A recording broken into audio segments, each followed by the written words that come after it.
Mag second to the last topic tayo, Mabsat. Ito, merong babala si Trillanes. No? Na panoorin kung maliwanag ang babala ni Trillanes hanggang talaga si Cayetano ang Senate President. Magulo talaga ang Senado. No sting, just brighter. Sa mga bago pasok dyan, huwag kalimutan mag-like and subscribe, Mabsat. Hanggat si Cayetano, puro gulo ang mangyayari dyan sa Senado. Diyos ko po, Rudy. Okay, pasok.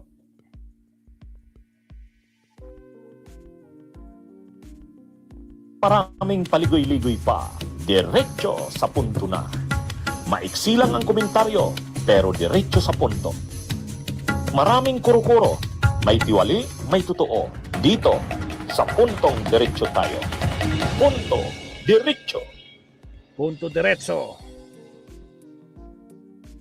Sa nangyaring ito, Sentry, minsan pa na-expose yung grupo na ito ni Cayetano. Talagang ang dami nilang pinipilit pero sirang-sira na talaga sila mula pa nung una. Yung putukan na lumalabas, scripted pala, yung paiyak-iyak ni Pia, talagang sirang-sira sila sa taong bayan. At yung nung isang araw naman si Amy Marcos, sirang-sira na naman sa taong bayan, napilitan siyang bawiin yung kanyang presentation. At nung ito na naman, pagpipilit nila na pagbutuhan na yung online voting proposal ni Marcoleta na payagang makaboto by tele-video conferencing. Ayun na naman. Ang mukhang sunod-sunod, Sentry, ang kapalpakan ng mayorya, no? Pero nagsabi ka na niyan na itong si Cayetano, hanggat ito ang Senate President, talagang walang mangyayari sa Senado. Di ba? Sinabi mo na yan, na nag-warning ka na tungkol sa leadership ni Cayetano? Yes, ganun na nga, attorney, no? Kasi ano yan kumbaga maghahanap ng opening. Kaya magaling yung yung pagmatsyag ng minority, no? Credit goes to them. Naamoy nila kaagad Nasinghot nila kung saan dadali ni Cayetano yon. Kaya on guard sila. At masabi ko lang yung idagdag ko lang yung kanina yung tungkol doon sa issue ng quorum call. Alam niyo yung taktika na yan na nagamit namin yan nung gustong hatiin nila Enrile yung Camarines Sur. Kung maalala ninyo, noong mga panahon na yon, nais na nilang hatiin yung Sentry. Parang nagka-problema yung naghang si Sentry. Sentry.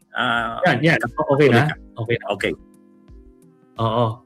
So, yun nga, yung taktika na yan, nagamit yan nung gustong hatiin nila Enrile yung Camarines Sur. Kung maalala ninyo, noong mga panahon na yon, talagang gustong isagasa nila. So kami lang ni Senator Joker Arroyo, outnumbered kami, pero nagamit namin yung taktika na yan. Kaya hindi natuloy yung paghati ng Camarines Sur. So yung quorum call na yan, nagamit yan.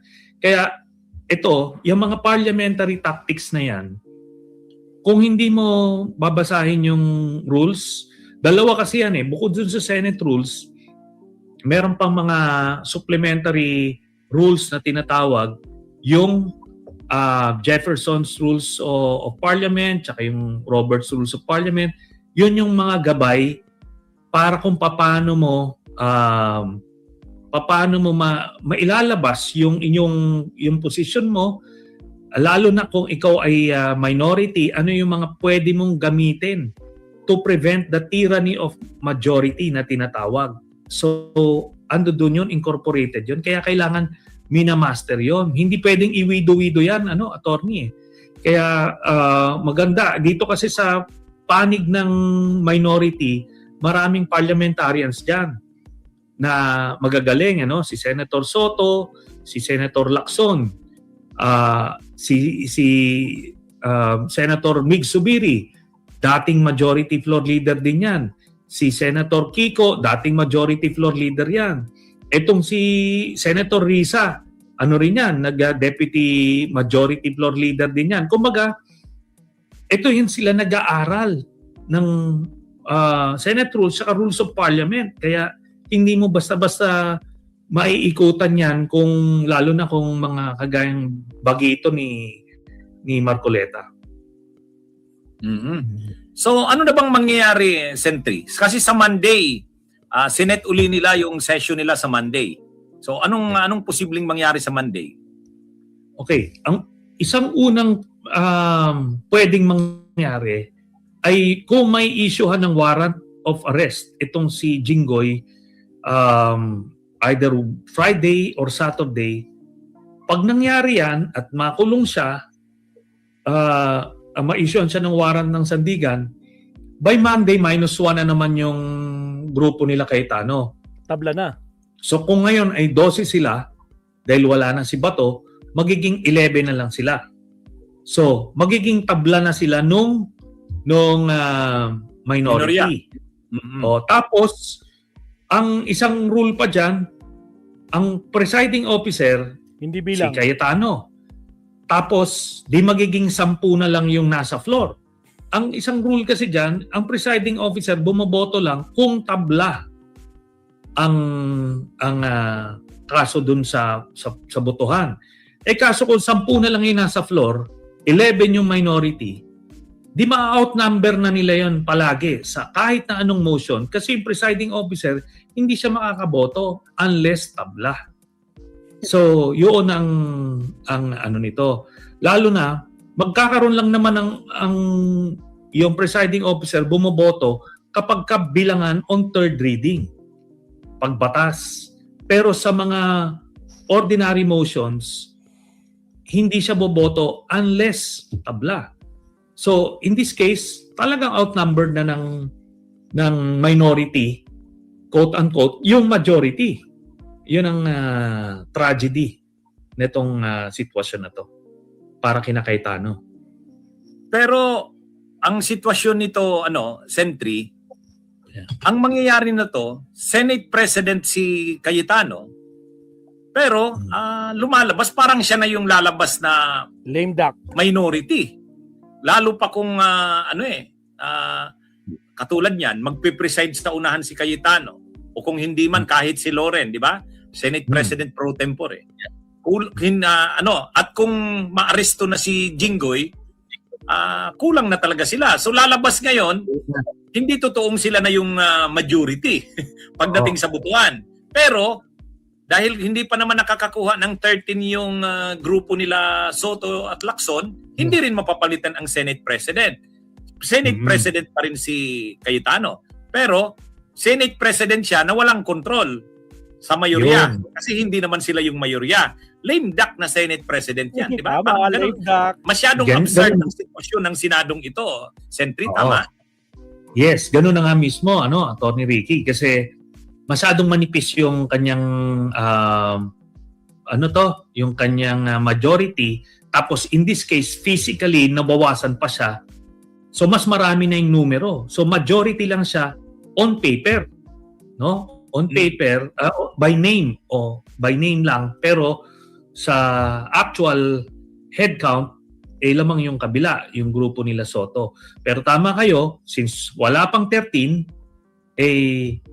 hindi pa rin matatanggal si Cayetano doon. Pero importante kasi yon dahil sa reorganization, magmo-motion sila kung sino yung mga committee chairmanship, hindi makakalusot every time.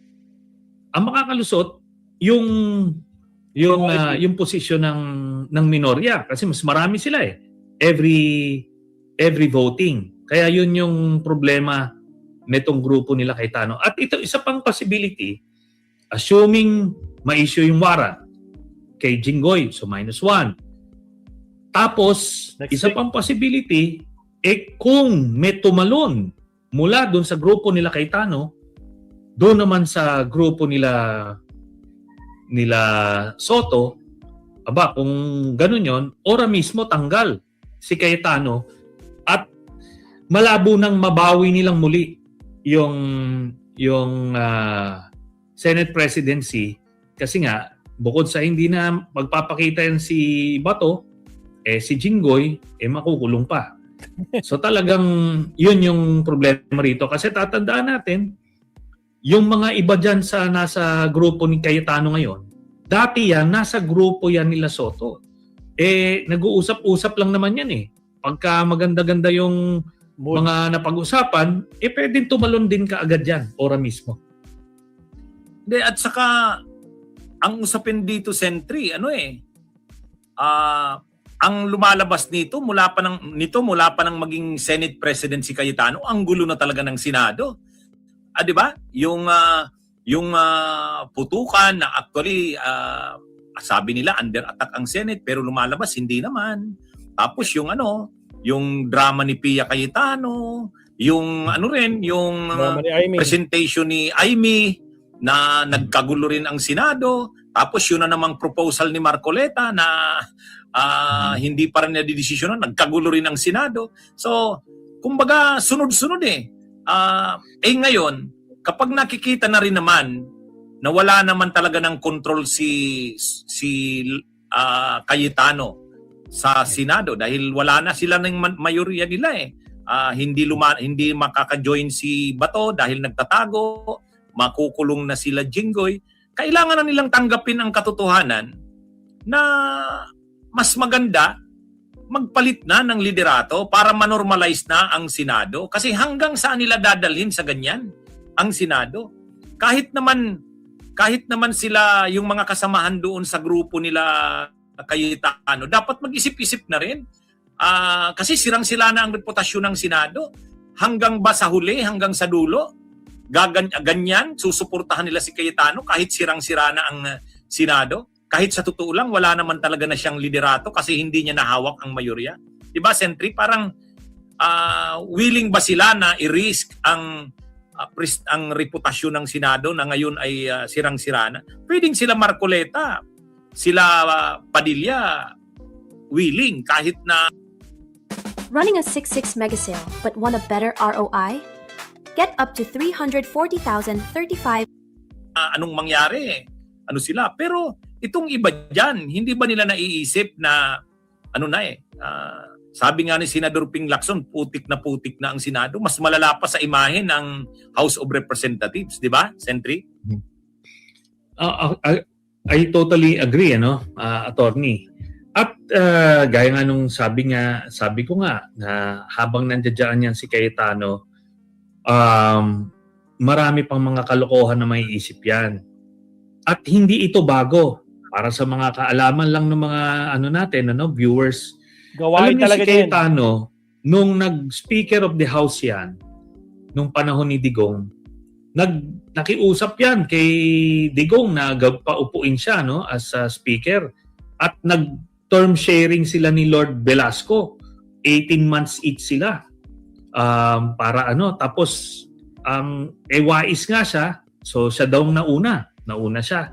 Tapos nung patapos na yung kanyang termino dun sa term sharing, nagmaniobra na. Sinubukan niyang pumunta kay Sara, sumipsip siya doon. Hindi niya alam may mga arrangements na sila Sara Duterte kina Lord Velasco. Siya ngayon, nabigo siya. Ngayon, nung kakausapin niya si Digong, kailangan niya ng oras. Alam niyo bang kinandado niyan yung House of Representatives? Nung araw na mag-a-assume na dapat si Lord Velasco, kinandado niya, pinatay niya yung kuryente, basta kinuha niya yung, bang tawag nito? I forgot yung simbolo ng house. Kinuha nila, kumaga talagang determinado siya na hindi siya mapalitan. Kasi habang kinakausap niya, umaapila siya kay Digong. Kasi kung pumayag si Digong, upo pa rin siya. Pero ang saklap na nangyari sa kanya doon, attorney, yung grupo nila Lord Velasco nasa Celebrity Sports Complex, nagbibilangan sila, kanila na talaga yung mayorya, nag-show of force pa tong si Alan Cayetano, nag-press con, nando doon sa likod niya yung mga supporter niya na senador, congressman.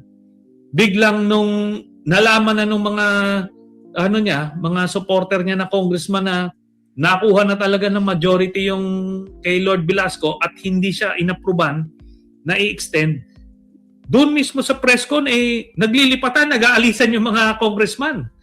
na supporter ni Cayetano. Kumbaga talagang ito, trademark yan ni Cayetano. Wala siyang pakialam sa institusyon, sa imahe ng institusyon, basta't mahawakan niya yung poder at magamit niya para sa kanyang pansariling mga interes. Yun po yun. Bunyog, Alright. halikan na kasama ka. Grabe naman si Sentry, hinubaran si ko na. Hinubaran si Cayetano, mga binisto. Alright, last topic tayo, Mabsat. Bago tayo mag-dinner, medyo gutom na si Maestro. Last topic tayo, Mabsat. Maraming salamat po sa mga nandito. Siyempre kay Katkat, kay TGRK, kay D-Real, kay Sir Leonardo, Sir Tony, sino pa ba? Mintik, nandyan din si Mintik La Chica. Sino pa ba mga pumasok dyan? Si Pulong. At saka sa lahat ng mga nag-iiyakang garapata, maraming salamat. Huwag kalimutan mag-like and subscribe. Ilan na yung like natin, Katkat? Countdown muna tayo.